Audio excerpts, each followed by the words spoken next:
Bonjour tout le monde. Merci, sénateur Boisvenu. Merci d'être là. Merci de soutenir les victimes, les amis et les parents des victimes. On en a bien besoin. Nous, la QDR, on s'occupe de la défense des droits des retraités. Donc, vous savez qu'aujourd'hui, au Canada, les retraités, la retraite se prend à 60 ans. Donc, on va vieillir en situation de retraite plus longtemps parce que la retraite s'allonge aux deux bouts. Hein, on va avoir de plus en plus de centenaires. Donc, pour tout le monde, on va vivre plus longtemps, les hommes comme les femmes. D'ailleurs, si la tendance se maintient, comme disait Bernard, les hommes vont vivre presque aussi longtemps que les femmes. Et puis, mais on arrête de travailler plus tôt. Donc, notre vie de retraite dure plus longtemps, d'où l'importance de protéger ses droits. Je vous ai distribué une brochure qui s'appelle « Vieillir en sécurité ». Cette brochure-là, c'est un projet de partenariat entre l'AQDR et le réseau Vieillir en liberté, qui est un réseau francophone pour la sécurité des aînés dans les pays francophones. J'ai créé ça avec des partenaires européens. Je suis juriste et sociologue. J'ai fait 33 ans de vie universitaire.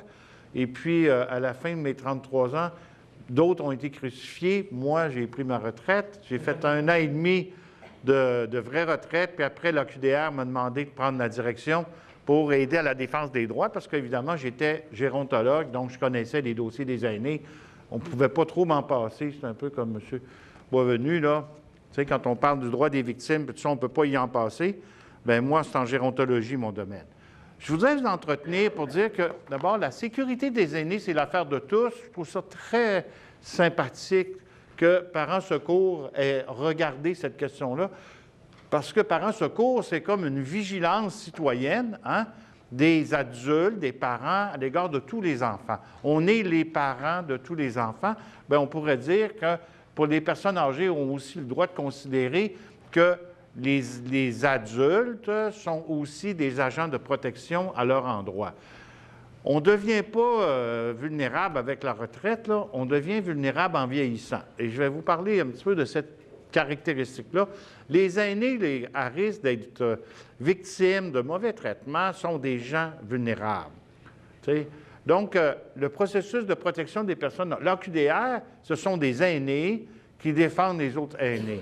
C'est sûr que là-dedans, il y a des gens qui sont plus jeunes, qui sont des intervenants, ou un peu comme le sont les parents secours, des amis des aînés qui considèrent que quand ils sont témoins d'une situation qui est inacceptable, un comportement abusif à l'endroit de personnes âgées, ils ne laissent pas faire ça. Ils interviennent. Ils ne font pas comme si ils n'étaient pas concernés. Quand on parle de violence et d'abus, la différence entre les deux, les comportements abusifs, c'est l'usage de la force ou de son pouvoir contre la vulnérabilité d'un être humain pour tirer un avantage. On prend la notion d'abus, c'est beaucoup utilisé en Europe, la notion d'abus pour parler d'abus aux enfants ou aux personnes vulnérables, mais la notion d'abus, ça veut dire que c'est fait par une relation de confiance. Nous, on parle plus de violence, c'est le concept global, mais la notion d'abus, c'est dans une relation de confiance entre les membres d'une famille. En principe, on doit plutôt s'entraider, s'apprécier dans la famille, mais c'est vrai que parfois, dans la famille, il y a aussi des conflits, puis ça peut amener à des situations où certaines personnes vont tendre à profiter de la vulnérabilité. Bon, ça peut être des comportements verbaux, ça peut être des comportements déviants comme l'abus sexuel intrafamilial, puis ça peut être aussi à l'endroit des personnes âgées. La notion d'abus, donc, c'est le bris de la relation de confiance. Mais les personnes âgées aussi ne sont pas toujours victimes juste de leur famille. Il y a deux autres groupes. De la famille, c'est à peu près 50% de tous les abus. L'autre portion, c'est des étrangers qui ciblent les personnes âgées. Là, c'est les retraités. Pas juste les personnes âgées. Ils ciblent les retraités, puis avec toute la technologie qu'on a aujourd'hui, c'est facile de trouver des personnes retraitées. On a des moyens, c'est un peu comme des enfants vulnérables dans d'autres types de crimes. On peut facilement être ciblé, pas juste parce qu'on est la moustache grise et les cheveux gris, là. Il y a d'autres, à cause des technologies, du développement de l'information et tout ça, on peut réussir à regrouper des données pour faire de l'exploitation. Vous savez, par exemple, la sollicitation téléphonique, la fraude par téléphone la GRC avait mis la main sur un réseau qui était installé à Montréal, mais qui travaillait sur toute l'Amérique de sollicitations frauduleuses téléphoniques, là, des faux gains de loterie où il fallait payer simplement les taxes, mais les services téléphoniques de sollicitation étaient à Montréal, mais les crimes se commettaient dans 3 États américains. Total, des sommes frauduleusement acquises, 40 millions de dollars. OK? Est-ce que ces gens-là étaient équipés pour repérer les retraités? Oui, ils ne travaillaient qu'avec cette population-là, leur clientèle, passez-moi l'expression. Donc, même ici au Québec, on a ce type de ciblage-là. Ça, c'est l'autre partie. Donc, intrafamiliaux. Ensuite, la ciblage criminel par exemple, Jones, là, Jones, là, OK, qui avait, lui, écoute, c'est juste par son réseau d'amis, passez-moi l'expression, OK, qui avait réussi à extorquer des millions de dollars, juste en paraissant comme un faux conseiller financier, puis lui, sa place préférée de fréquentation, c'est les salons funéraires. OK, il meurt...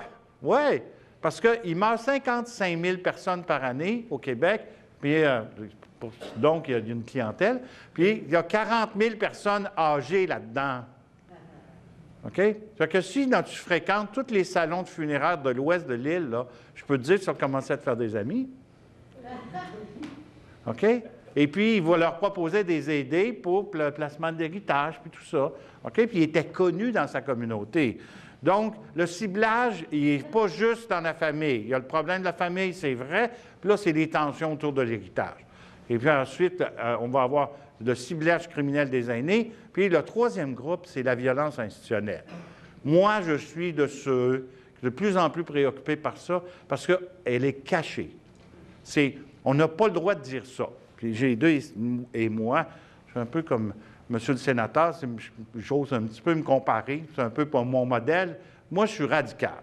Lui, là, il a arrêté de dire oui, là, puis il s'est mis à dire non, ça ne tient pas la route, il faut corriger ça. Je fais la même chose en gérontologie. À Claude-David, c'est un centre multivocationnel, c'est un hôpital recyclé. Okay, ça aurait dû être resté une morgue, là, mais ils ont décidé de remettre des personnes âgées là-dedans. C'est l'ancien hôpital de Repentigny. L'autre est à Le Gardeur. Puis quand l'urgence est devenue trop pleine en 2011, ils ont décidé de réouvrir des unités du vieil hôpital désaffecté. Puis ils n'étaient pas prêtes, là. Puis ils ont transporté 85 personnes âgées là-dedans. Puis sur le chemin là, de la réinstallation, ils en ont tué 22. Puis ça a passé là, inaperçu total. Personne n'en a parlé. J'ai alerté le coroner le 1er avril. Moi, je savais déjà qu'il y avait 15 morts. Elle ne voulait pas ouvrir un dossier, elle ne voulait pas enquêter. Aviez-vous des noms? Heureusement, j'en avais 2. Il n'y a jamais... Là, imaginez, un an et demi plus tard, elle a réussi à sortir 4 rapports sur 22 morts. J'ai su qu'il y avait des 22 morts parce que j'ai fait une plainte au protecteur du citoyen au Québec, parce que l'autre, elle ne voulait pas bouger. Puis lui, le protecteur l'a fait, le décompte, puis il a découvert 22 morts. Mais le protecteur, il ne peut pas dire la cause des décès dans ce place-là parce que c'est le coroner qui doit faire ça, ce n'est pas le protecteur. Mais il a dit que les circonstances n'étaient pas bonnes. Personne n'a parlé de ça. Puis là, vous savez, c'est quoi ce que le ministre nous disait, puis la police, puis tout le monde disait, puis le coroner, oui, mais il serait mort de toute façon. On est tous dans une... Ben, tu sais... OK. Alors, moi, là, j'ai arrêté, je ne veux plus l'entendre, ça. Le droit à la... Dans le fond, ce qui est contesté, c'est le droit à la vie. Tu sais, si on dit de nous, tu sais, au stade où tu passes 60, là, bien, ça, il sera mort de toute façon. Puis les familles, des fois, je fais du sarcasme un peu. Hein? Les familles, quand les gens sont très âgés comme ça, c'est dur pour elles de se plaindre. OK? D'abord, il y a tout le processus puis tout ça. Puis ils ont aussi ce sentiment-là. Puis en plus, chez des enfants moins généreux, ils héritent. Tu sais, tu vas-tu aller contre retarder ton héritage, tu fais un litige, puis tout ça. Là. Bon, il n'y a pas beaucoup d'argent peut-être, mais s'il y a beaucoup d'argent, bien, beaucoup d'argent, vous savez, dans des familles, 100 000 $, c'est beaucoup d'argent. Dans d'autres familles, la télévision, l'écran plasma, c'est tout ce qui reste, puis ils vont se battre pour le partager en deux. Tu sais, fait que... Alors, moi, je crois que notre société ne fait pas le travail correctement pour les victimes, ne fait pas non plus le bon travail pour la protection des personnes âgées vulnérables. Okay? L'AQDR, nous, on a décidé de faire arrêter ça. Vous avez vu, on a défendu les aînés dans la résidence Monaco à Ville-Saint-Laurent l'année passée, quand il avait sorti en 6 semaines 125 aînés. Vous êtes dehors, on a un bail, fuck le bail, OK? Dehors tout le monde, signez ici, sinon on ne vous aide pas. Ça, là, on est au Québec, en 2011, 2012. Ils ont fait la même chose dans Beauce en plein mois d'août. Ils ont vidé une résidence de 21 personnes. À 4 heures, on barre les portes, tout le monde dehors. Appelez vos familles. Ceux du curateur public, ils ont envoyé le CLSC. Tu sais, c'est comme si tu sortais tes vidanges. OK. Donc, il faut devenir radicaux. Il faut être radical. Si lui, il était toujours en train de faire des compromis, là, tu sais, de dire non, c'est non. Pas non, peut-être, ouais. Non. Non, c'est non, puis oui, c'est oui. Il faut devenir radicaux pour la protection des personnes vulnérables. Sinon, on va continuer de dire que s'ils seraient morts de toute façon. Bien, c'est comme ça que ça se passe. Maintenant, quand est-ce qu'il faut s'inquiéter? Prenez la brochure. Ça, c'est une brochure, c'est moi qui ai fait ça avec une grande équipe, là. Elle est complète. Là-dedans, là, vous pouvez savoir si une personne est en danger. En plus, vous pouvez, c'est facile, c'est pas chinois. Et puis, on vous met les éléments pour porter secours à qui vous adressez. Donc, ça, la brochure Vieillir en sécurité, c'est gratuit, c'est l'AQDR. Vous appelez à l'AQDR, vous en voulez 10, on vous les envoie. Vous en voulez 100, on vous envoie une caisse. On paye les frais de livraison. OK? Donc, là, on est rendu à 450 000. C'est le 400e 000 distribué. OK? Ça veut dire qu'on a plus d'1 million de lecteurs. Alors, dans le page, c'est un test d'évaluation de danger. Un test d'évaluation de danger, je vais aller... là, vous allez descendre plus loin. Je n'ai pas le temps de vous parler de tout ça. Mais des exemples, on en donne sur un. C'est bon d'avoir 2 exemples. OK? Pendant que... C'est bon. OK. Cette vieille femme de 80 ans qui vit avec son conjoint a vécu des histoires de violence familiale, abus physiques, fréquences sexuelles du père avec ses filles. Plusieurs fois, elle se présente à l'hôpital pour des brûlures et des blessures physiques qu'elle minimise, qu'elle explique par son travail au restaurant. Cette dame est propriétaire de restaurant. Cette dame de 79 ans est victime de cette... non, la suivante, diapo suivante. Je vais prendre... Cet homme de 62e, c'est bon d'avoir une femme et un homme. Cet homme de 72 ans, séparé, se sent isolé et souffre de carence affective. Il est influençable car ses capacités intellectuelles sont limitées. Il devient victime d'une femme rencontrée par hasard lors de visites médicales. Il reçoit par la suite la visite de cette personne et la paie pour ses rencontres. C'est pas un bénévole, ça. Il ne pouvait plus après quelque temps, payer ses médicaments faute d'argent. La travailleuse sociale est intervenue et elle a subi des représailles de la part de l'abuseur. OK? Quand est-ce qu'une personne... Donc, ça, là, on en a des milliers de cas comme ça. OK? C'est par milliers qu'on peut compter ça. Et moi, j'ai cru à un moment donné, au lieu de compter les morts, là, on va essayer de prévenir, de faire une meilleure évaluation de danger. Pour toutes sortes de raisons, c'est des Suisses qui ont cru à ce que j'essayais de faire, puis ils m'ont dit, on va t'aider, puis on va bâtir un outil, parce que nous, on veut que nos équipes dans les services à domicile qui voient des affaires dans les familles ou dans le milieu, puis qui voudraient intervenir, mais ils ne savent pas jusqu'à quel point ils doivent s'inquiéter. Parce que tu vois des affaires, même dans nos familles, des fois, on dit, mais ça ne marche pas. Tu sais, avec mon frère et sa femme, ou les parents de ma belle-sœur, puis tout ça, tu sais, mais on ne sait pas. On a des affaires qu'on trouve que ça ne marche pas, mais comment on peut mesurer le danger? Alors, pour faire ça, avec des Suisses qu'on a fait ça nous a pris 7 ans. Des fois, il faut entêter, hein? 7 ans pour faire ça. On a fait un inventaire de 360 situations où des personnes âgées étaient victimes. Et puis, on a mis en rang, puis là, il y a 4 critères pour dire qu'une personne pourrait être en danger. Regardez, c'est pour ça qu'on a 4 colonnes. 1, 2, 3, 4. Première colonne, c'est le portrait des personnes le plus souvent victimes. D'accord? Ensuite, c'est si cette personne, deuxième colonne, si cette personne cette personne âgée, vit avec une personne qu'on a dit problématique, qu'elle a des difficultés, qu'elle a des problèmes de santé mentale, toutes sortes d'affaires. Monsieur le sénateur en parlait tantôt. Les gens en santé mentale là, qu'on n'accompagne plus, qu'est-ce qu'ils font? Ils reviennent chez leurs parents. Quand ils ont 40 ans, 50 ans, ces problèmes chez les gens avec des graves problèmes de santé mentale, 30 ans, 40 ans, ils reviennent chez les parents, ils deviennent à risque pour leurs parents. Puis les parents vont continuer de vieillir. Puis les homicides de parents âgés, là, c'est très souvent apparenté avec un enfant problématique en santé mentale. Alors, je vérifie les profils d'abuseurs, puis là, regardez, si vous dites, moi, là, mon beau-frère, là, qui vit avec sa mère ou qui s'occupe de sa mère, là, cloche, cote, toc, qu'est-ce qu'il y a comme caractéristique? Après, là, c'est le vrai test, même pour les policiers, ça marche, et quand une personne, là, je suis au milieu de la brochure, c'est les pages au milieu avec les colonnes, 1, 2, 3, 4, OK? Le troisième, c'est quand une personne est victime, ça paraît. Mais qu'est-ce qui paraît? Bien là, vous avez les comportements, puis là, ils sont en rang. Déroulez le diapo, je vais vous montrer ça. Je vais vous dire qu'arrêtez. Là, il y a des études énormes qui disent que c'est vrai que les personnes âgées sont victimes. On pense entre 10 et 15 des personnes, au Canada, 9 des personnes de plus de 65 ans disent avoir été victimes d'un crime au cours de la dernière année. Mais ça peut être un vol de sacoche, un bris d'automobile, une infraction de domicile, tous les crimes confondus. Il y en a juste 4 qui portent plainte. On passe encore plus loin. Boum, boum, encore une autre fois. La description, on oublie ça. Donc, vous l'avez devant vous. OK, on continue. Les gens sont victimes. Là, c'est le portrait autant des gens qui sont en lien avec leurs victimes.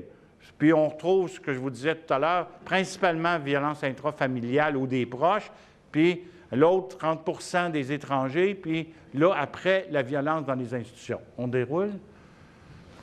Encore, parce que j'apporte pas. OK, oh, profil, OK. Profil des victimes. Alors, les deux premiers, c'est les profils, comme on dit, vous savez, dans nos émissions de télé là, criminelles, on dit que c'est un profileur. Tu sais, le FBI, là, le gars, il est profileur. Lui, qu'est-ce que ça veut dire? Il connaît tous les profils criminels pour chaque 5 types de crimes. D'accord? Il a fait des études, c'est un profileur. Graphiquement, les comportements, le profilage, hein, on peut même, il y a des tableaux, il y a des statistiques, il y a des méthodes pour associer géographiquement certains comportements criminels. Alors, nous, on a fait le profil des personnes les plus souvent victimes, puis regardez, pourquoi on donne des pointages dans votre cahier par rapport au score? C'est que nous autres, on a dit, qu'est-ce qui est le plus fréquent chez les personnes victimes au moins fréquent? Et ce qui nous a frappé, là, on a 360 victimes, là. 360 histoires différentes de personnes qui étaient victimes. Puis la personne qui nous raconte l'histoire, c'est une intervenante qui travaille dans la communauté, une infirmière, un travailleur social, un auxiliaire, etc., OK? Qui donne des services à domicile. Et puis là, ce qu'on voit là-dedans, c'est que les gens, regardez, très dépendantes pour des soins de bord, reçoivent de l'aide de la même personne depuis longtemps, souffrent d'un handicap, n'a pas le contrôle de son argent au quotidien, de ses avoirs ou de son argent. Ça, c'est une caractéristique des gens victimes. On trouve 35 c'est des abus financiers. Bien, elle n'a pas le contrôle. Une personne qui vit seule, qui a plus de 75 ans, c'est 40 des victimes. Quand on est deux, si on s'apprécie convenablement, là, pas obligé d'être l'amour fou, ça nous protège, OK, contre des intrusions, contre des manipulations, puis tout ça. Présentent des troubles de comportement, les gens qui ont des troubles de comportement, qui souffrent de maladies, qui ne peuvent pas exprimer leur expérience ou leurs émotions, sont désorientés, ont peu de contact avec la famille, puis là, vous voyez les autres variables. Alors, les gens qui sont à risque, en général, ils ont plus de chances de devenir victimes que les gens qui ne le sont pas. C'est tautologique, là, mais il faut penser comme ça. D'accord? Premièrement, c'est des gens plus vulnérables qui sont plus souvent victimes. C'est comme pour les enfants, c'est comme pour les personnes handicapées. Sénateur, les gens handicapés sont 5 à 10, les garçons ou les hommes, 5 fois plus fréquemment victimes de crimes que les personnes pas d'handicap. Les femmes, c'est 10 fois plus souvent victimes de crimes que les personnes sans handicap, pour le même groupe d'âge. Donc, la vulnérabilité fait le danger. Puis évidemment, si en plus il y a des risques plus grands dans son environnement, bien là, ça fait de la totale. Alors, deuxième colonne, on change la diapo. Ça, c'est le profilage des gens qui abusent des personnes âgées. Ils ne sont pas préparés à s'occuper d'une personne malade ou âgée, puis ils en ont une, OK, à proximité. Ils vivent avec la victime et s'en occupent depuis longtemps. Là, ils peuvent, eux autres, décider soit de la punir ou de se récompenser. Un ou l'autre. Ensuite, accepte mal la charge d'un soignant. Il n'accepte pas le fardeau. Ça, c'est très dangereux. Hein? C'est comme quelqu'un qui n'aime pas ça, s'occuper des malades, mais il est infirmier puis il est préposé. Bien, vous allez passer par là. En voulez-vous un de même? Non, merci. OK? Vivre un burn-out des problèmes familiaux, regardez les scores, c'est 40 ne reçoit aucune gratification. Ça, les employeurs connaissent ça. Si tu n'es pas gratifié pour ce que tu fais, tu vas te compenser. Qu'est-ce que tu vas faire? Tu vas demander un héritage avant le décès? Tu vas utiliser sa carte guichet? Tu vas te faire donner une procuration? OK? Tu vas isoler la personne? Juste avant d'entrer, j'ai eu un téléphone d'une madame de Québec dont la mère est captive d'un fils adoptif transsexuel. Puis là, elle est captive. Il habite la maison, puis il dort avec elle. Elle a 84 ans. Il a 47 ans, lui. Puis là, les enfants, ils se demandent ce qu'ils peuvent faire. Puis elle est en amour fou avec cette femme devenue homme. En plus, ça va dans l'autre bord. Donc, c'est vraiment toutes sortes d'histoires. Sauf phénomène de problèmes de santé, la dépendance, évidemment, financière à la personne âgée crée le risque, parce que, évidemment, s'il y a des problèmes d'argent, il va y solutionner avec vous. Vous êtes la solution, hein? Bien. OK, troisième colonne, comportement des... Je suis obligé d'aller vite, mais ça va être juste plus chaud. Comportement de la victime. Regardez, une victime, ça laisse... Là, votre intuition là, est bonne. Une victime, ça laisse des traces. Regardez bien, les traces les plus fréquentes. Elle se présente des symptômes de dépression. C'est sûr que c'est rare que tu nages dans le bonheur quand tu es victime de crime, puis ça fait longtemps que ça dure, en général. Vie en réclusion évidente. Qu'est-ce que ça veut dire, vivre en réclusion évidente pour vous? Ça veut dire qu'elle est seule. Qu'elle est refermée sur elle-même. Plus fort que ça. Reclus. Qu'est-ce que ça veut dire? Hein? Elle sort plus de chez elle. Isolée. Exact. Elle ne sort plus de chez elle. Pire encore. Elle ne peut pas recevoir de visite. Hein? Elle ne peut pas recevoir de visite. Oui, exactement. Elle vit en réclusion évidente, c'est-à-dire qu'elle est réduite à l'usage d'une pièce ou d'une partie d'une pièce. Sa seule visite, c'est son abuseur. C'est ça, exactement. Le cas qu'il m'a appelé ce matin, le père est décédé au mois de juillet, puis il vivait à la cave. Puis la mère vit avec le fils adoptif. OK? Ça fait 15 ans qu'il vit avec eux, là. Mais le père, finalement, il vivait à la cave, il vivait toute sa journée à la cave, puis le soir, il montait se coucher dans une chambre à part.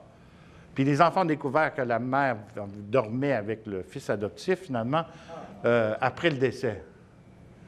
OK? Fait que là, on a une scène de vie en réclusion, puis évidemment, là, elle est captive de ce monsieur-là. Là. OK? Puis là, puis elle, là, elle exclut, là, lui, il a pris le contrôle même de la dame, donc là, elle est en chicane avec ses enfants. C'est sûr, c'est une stratégie connue. OK. À l'air calme à l'excès, les victimes sont droguées. Apparaît effrayée, méfiante, c'est certain, elles vivent dans un climat de terreur permanent. Manifeste des changements brusques d'humeur si vous entrez en contact, pleure facilement si vous entrez en contact, parce qu'évidemment, elle vit un stress total, apparaît négligée dans son apparence, menace de se suicider ou souhaite mourir, parce qu'elle ne sait pas comment s'en sortir. Alors, à chaque fois que vous voyez une situation, vous cochez l'élément que vous croyez présent, puis ici, vous allez voir, l'étude a montré que quand ça dépasse 4 éléments dans chaque colonne, la personne est en danger. Dernier élément, qu'est-ce qu'on voit chez les abuseurs? L'autre diapo? Oui. Le comportement, regardez, à 50 c'est fort, là. Qu'est-ce qu'ils font? Qu'est-ce que vous allez voir chez les abuseurs? Ils se plaignent du comportement de la personne âgée. Ça, c'est le conjoint abuseur qui se plaint de sa femme. Ah, vous ne verriez pas avec. Ah, M. l'agent, vous arrêter en violence conjugale, là. Vous dites, pas facile. Elle me cherche. Tu sais. OK. Elle réprimande la victime. Tu sais, il réprimande la personne. Ensuite, il déprécie, il harcèle. C'est très, très violent. Regardez, à 40 montre des comportements agressifs et isole la victime. On voit des victimes en réclusion, puis on regarde ce qui se passe dans sa stratégie face à cette personne, puis il l'isole. Donc, elle va vivre en réclusion, c'est ce qui est en train d'arriver à la madame de 84 ans. Il critique constamment, il se montre inutilement exigeant, il apparaît méfiant face aux étrangers, c'est sûr. Si moi j'enquête l'histoire de Québec, là, si je vais là, est-ce qu'il va se montrer ouvert aux étrangers, lui? Ben, je pense pas. Surtout s'il me veut à la TV. Là. Alors, vous voyez, ça, c'est un test pour évaluer le danger. C'est pour ça qu'on a fait ça. C'est pour vous rendre plus vigilant, puis que vous ayez des critères. Puis ces critères-là sont scientifiquement vérifiés. Le test lui-même, là, je n'entrerai pas dans des débats. Tu sais, il y a des gens qui nous posent des critères qu'on ne peut pas résoudre. Là. À l'aveugle, est-ce que moi, à chaque fois que j'ai utilisé ce test-là, puis les gens qui l'ont utilisé, ils ont trouvé des victimes. D'accord? Son niveau prédictif en pourcentage, là, je ne le sais pas. Tu sais, combien de fois le taux d'erreur, là? Ça ne nous intéresse pas. Nous, on sait que c'est fait à partir... Le rang des critères est bon. 360 victimes, la fréquence de ce qu'il va se voir est bon, mais c'est vrai qu'il y a des choses rares, donc qui ont un petit plus faible pointage, sont plus dangereuses. Puis ça, on n'a pas pu vérifier à quelle proportion. Tu sais, par exemple, si on a vu 11, le profil de l'abuseur, est alcoolique ou toxicomane et consomme régulièrement des psychotropes, on a donné 5 points. OK? Parce que c'est moins fréquent. Mais quand c'est fréquent, c'est dangereux total. Comprenez? Donc là, nous, on a décidé qu'on donnait un score en fonction de la fréquence.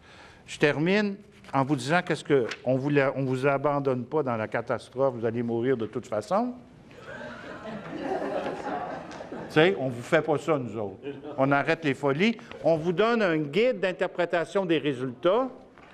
Ensuite, on vous dit si vous êtes témoin, ou témoin, ça veut dire témoin, là, pas à la cour, là, si vous voyez une affaire qui n'a pas d'allure. Ensuite, les ressources qui peuvent vous aider, la commission, le curateur public. Moi, je trouve que le curateur public va pas assez loin. Je pense qu'il annonce plus que ce qu'il livre. Il y en a des fonctionnaires qui dorment sur la switch, au bureau du coroner, puis ailleurs. OK, quand le coroner, il dort sur la switch. Nous autres, on essaie de changer ça. Là. On a accusé, on a voulu faire de la destitution. On s'est plaint pour la destitution du coroner en chef dans l'affaire de Claude David. Là. Puis je pense qu'on va finir par avoir raison. Il y a des gens chargés de la protection des personnes âgées là, qui ne font pas leur travail. Clair. OK? Parce que justement, ils nous disent de toute façon, ils vont mourir. Ils seraient morts. OK? Puis il y en a d'autres qui héritent. Fait que c'est le jackpot. Alors, les gens dans les résidences, là, on vous donne les critères. Là, vous êtes témoin de situations alarmantes en résidence privée ou publique. C'est quoi?